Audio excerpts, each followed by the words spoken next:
some 80,000 people from all walks of life converge in a little capital city called Raleigh, North Carolina. And I actually saw a banner from First Unitarian Society in Newton, Massachusetts. Newton, Massachusetts is actually the city where my cousin's church is.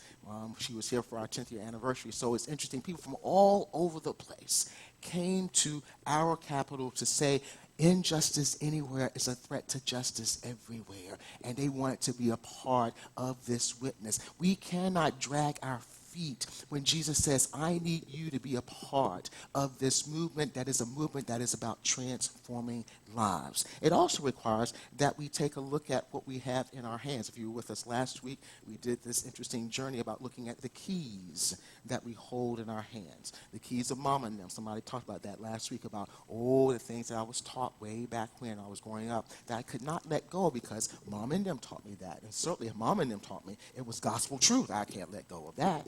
And so we're holding on to these keys of mom and them, keys of past relationships. We call it past relationship trauma and drama. Things that, because it was familiar, we're used to being put through all of this torture, so we just stay where we stay and continue to hold on to those keys, sometimes thinking that it's going to change. And here we are sometimes years later finally realizing it ain't going to change, baby. If it ain't going to change, that means you're going to have to change. And sometimes we have to let that key go. Then we talked about the key that we often hold on to, the key that is the church's understanding of what it means to be saved, the church's definition of salvation. Everybody's got a different definition depending on the denomination that you were raised in, depending on the theological perspective of those that were considered to be your elders or your pastors. Everybody had their unique definition, and for some of us, that has held us captive. It has held us at bay from being free from all of the stuff, the strictures, if you will, that would allow us to experience the fullness of God's love and God's grace for our lives. And then there was that one little key. And I think Al talked about it during the call to offering last week. It's the unknown key. Everybody got one. It's a key on your key ring you've been holding on to forever, and to this moment, you don't know what that key goes to. But you just hold on to it and hold on to it and hold on to it, thinking one day you might find the lock that key holds on to, not realizing that so many of us hold on to lots of unknown keys, and those keys weigh us down. And it's incumbent upon us, if we're going to move out of one path that is familiar into that path of faithfulness, we must be willing to look at what is in our hands. So there are requirements. Then I look at the keys as reasons, those excuses, if we will, for not doing what God has called us to do. And then eventually we hear the call. God keeps gnawing at us. And it's me. I need you. And we get so tired of having God whispering into our ear, we finally said, okay, I give up. I give up. What is it that you want of me? What is it, God, that you want me to do? And all of a sudden, we find ourselves in a new stream, I like to say. I won't call it a rapid, but just a new stream. And we find ourselves negotiating this new stream. And all of a sudden, in the middle of this yes, we are immediately confronted with an opportunity just to see how faithful we are to live to that yes. And so in our passage, gospel passage for today, there's this conversation that is about to unfold between Jesus and a lawyer. And the question was intended to be a trick question to trip up Jesus. But Jesus was not going to have any of that. So the lawyer said, tell me, good teacher, what must I do to inherit eternal life? And as opposed to giving the lawyer the answer, which most of us as good church folk, when we go to Jesus, we don't want to work out the answer. We just want God to give us the answer. I don't want to wait for it. Just tell me what to do. Jesus says, what does the law say? What does it say in the law of Moses? Trained, obviously, in the law, the gentleman goes on to say to Jesus, you must love the Lord your God with all your mind, with all your heart, with all your soul, and with all of your strength. And Jesus says, you have answered correctly. Do this, Jesus said, and you will live. First point being this. We have to understand that as we move to this place of unapologetic faithfulness to this call, it requires all of us to engage this relationship with God. Every part of our being, heart, mind, soul, spirit, 100%. It's all or nothing. We bring our all to Jesus. We give our all to Jesus, and we say, all that I am, all that I have belongs to you. Once we do that, then the stream begins to become a little faster in its movement. So as we engage the stream, as Jesus will do, Jesus tells a story. Now, I don't know about you. I'm not really good sometimes at interpreting parables, but there's some parables that just hit you kind of square in the face, and this is one of those parables. Jesus tells a story about a man who is on the way from Jerusalem to Jericho. And the way that the story is told, Jericho is one of those roads where anything is bound to happen in any given moment. And some of us, dare I say all of us, have had a Jericho road experience where we have engaged this journey, and somewhere along the line, as we've engaged this journey out down our own Jericho road, we have found ourselves being hurt in some respects. We found ourselves being beaten, not necessarily physically in some respects. We found ourselves being tortured and alienated in some respects. And in some respects, when all of that has happened to us and we found ourselves in a place of deep, sheer pain, we found ourselves often left alone, feeling like we're literally by the side of the road, waiting, wanting, desiring somebody to notice that we're in need of help. And Jesus goes on to say that there are three scenarios that happens to this individual who was robbed and who was beaten, who basically was left by the side of the road to die. And the first individual that comes by, Jesus says, is a priest. And the priest notices this individual who has been beaten, who is laying by the side of the road.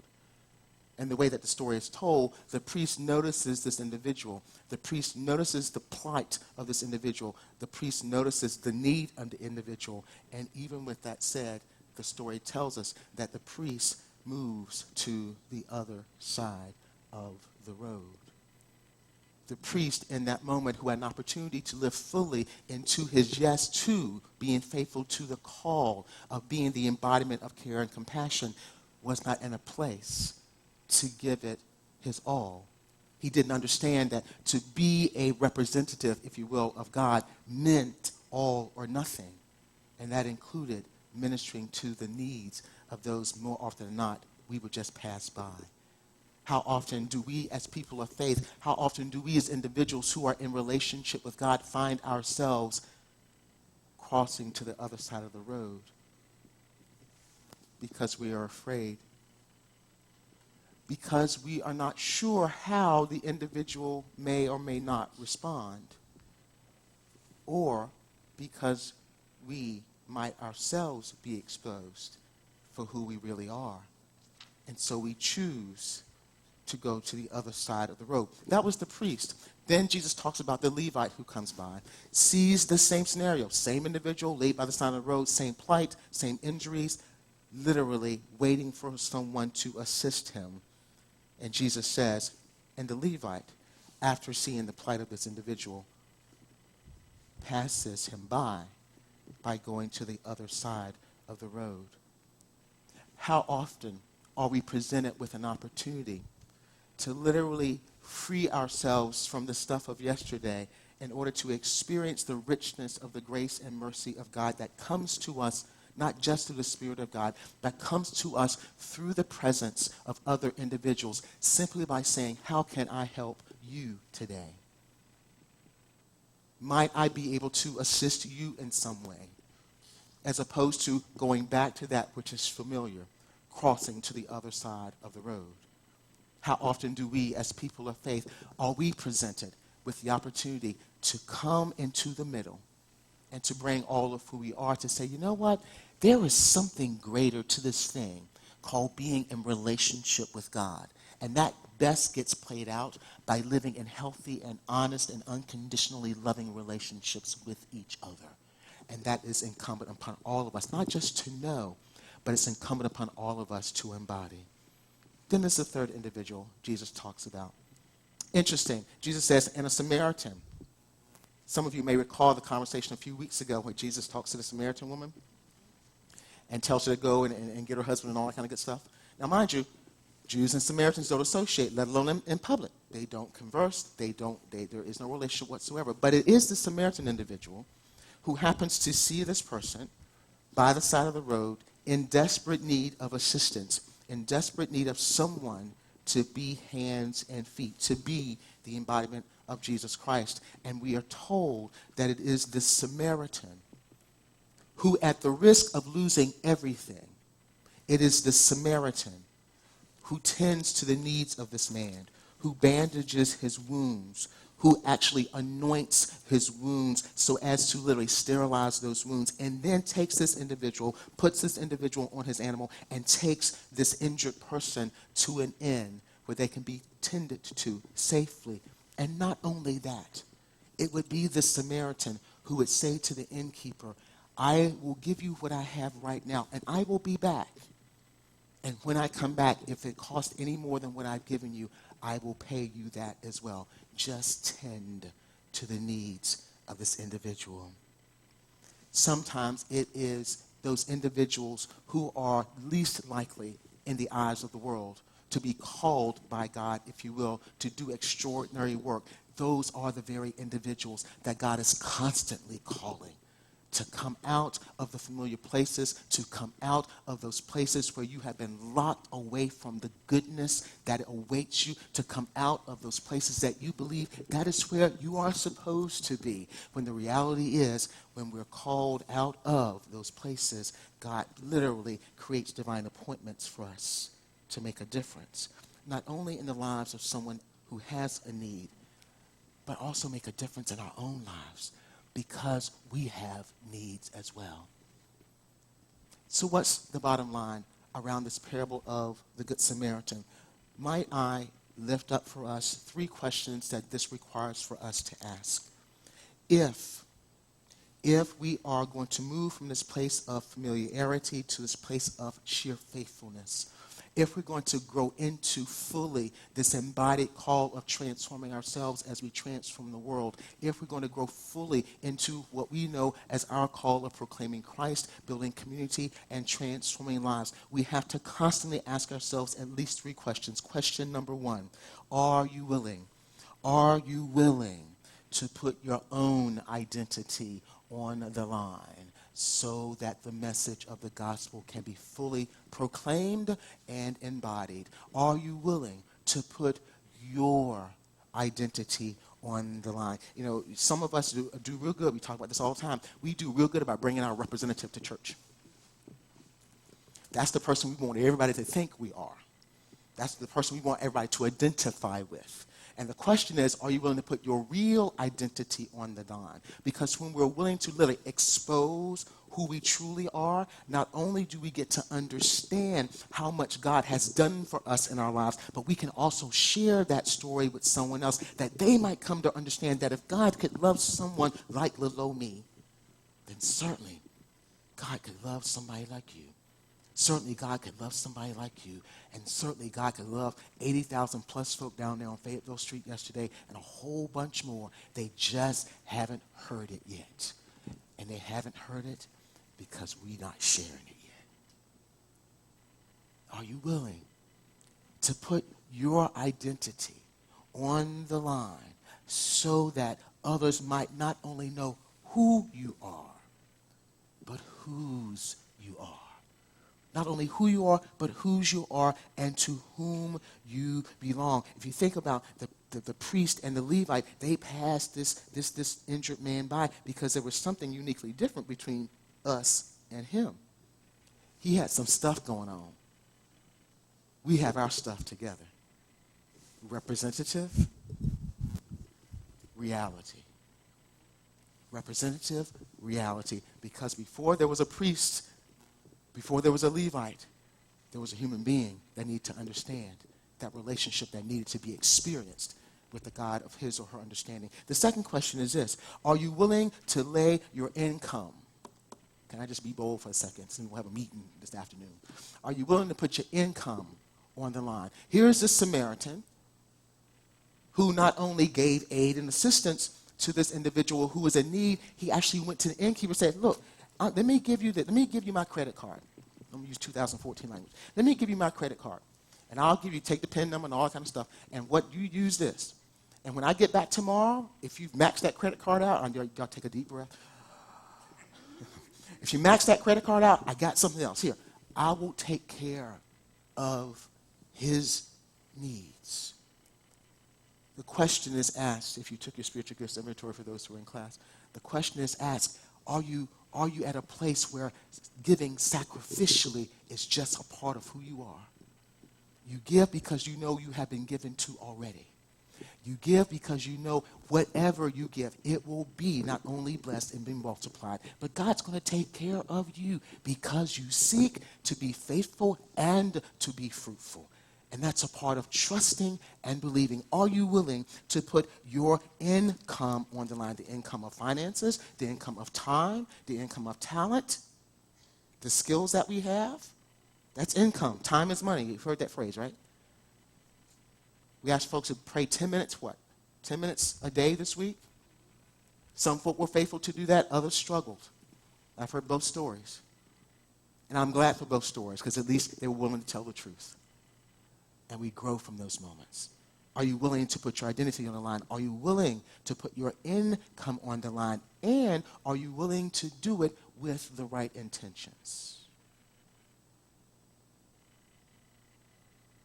Warren Buffett, some of you may have heard, has put a challenge out there for those of you who are into March Madness. And his challenge is for the one, and I'll just put one, for the one who's able to complete a perfect bracket for March Madness, he's going to give $1 billion. Now, the other piece under that is for the one who has a perfect bracket up to the Final Four, he's going to get a phone call from Warren Buffett and see if he can make a deal. Okay, just trying to say. But here's the point. What are the intentions? Can you imagine the people who are motivated just by that? Just by the thoughts. And to think, well, Lord, you know, if I could just get, I don't need $1 billion. If I can just get $1 million, I swear I'll give my tithe to the church. That'll be the first thing I do. I'll write that tithe check. And then all of a sudden, you get it in your hands, and all of a sudden your hands get warm. Palms get hot. Palms start to sweat. And everything we said we were going to do, sometimes it changes. We have to understand what our intentions are so that our attention is not diverted from where we have been called to be. This Samaritan individual was willing not only to give of his finances, but he was willing to give literally his economic security in order to meet the need of someone he didn't know. I had a conversation Tuesday night with one of our members of a 12-step group here. It was a very empowering and powerful conversation. And in the course of the conversation, we were talking about our impending meeting this afternoon, and she looked at me and she said, you know, I've been doing some work intentionally with people in recovery who are in transition and have done some work in terms of planting properties for folk to live as they're in transition. And her thing was, you know, I've always wanted to do something in conjunction with St. John's. Now, what she didn't know in the course of that conversation, well, that's a part of the whole vision of the City on the Hill that we talked about in 2006. When we align ourselves, or we begin to further align ourselves with where God wants us to go, the pieces of the puzzle, my point, start to come together. It is about understanding how much you're willing to put on the line, how much you're willing to risk in order to live in that place of faithfulness, which leads me to my third point, and that is this. The third question, are you willing to risk your influence? Are you willing to risk your influence in order to engage faithfully this walk with Christ, this journey with God, as a day-to-day experience and not a Sunday-by-Sunday encounter? There were 5 of us yesterday, I think it was. 4 or 5 of us. And one of the questions that I asked Jean yesterday morning as I was standing there was simply this. I wonder why there isn't more than 5 of us down here this morning. We have a story to tell. We have a message to tell. We have good news to share. And it's our good news to share. And there's more than 5 of us who know about that good news. We're about to make an incredible decision this afternoon that will change the face either way, that will change the face of how we do ministry in this community of faith. But one thing I got clear about this morning, earlier this morning, is that it really is about all or nothing. We talked about it Tuesday night in Bible study. To be a disciple of Christ, it's about all or nothing. It's about understanding what is not only required of us, but what is demanded of us. And here's the greater news. God will never, ever, ever ask us to do anything that God will not equip and empower us to complete. We have to be the ones. We have to be the ones, not only to hear the call, but to live into the yes. We live in days and times where there are people literally laying on the side of the road who are in need of help. There are people who have been beaten. There are people who have been robbed, and people who have been abused. There have been people who have been literally shunned and ignored. Some of us have been those individuals. And we're grateful because there were Samaritans in our midst who didn't pass us by, but who came, who picked us up and led us to a better place, led us to an end, a spiritual end, that we might encounter the good news of God's love anew for our lives. Now it's our turn. Now it's our turn to move into a place of deeper faithfulness, knowing God is counting on us. And for us, that means all or nothing. As Jesus said, do this and you will live.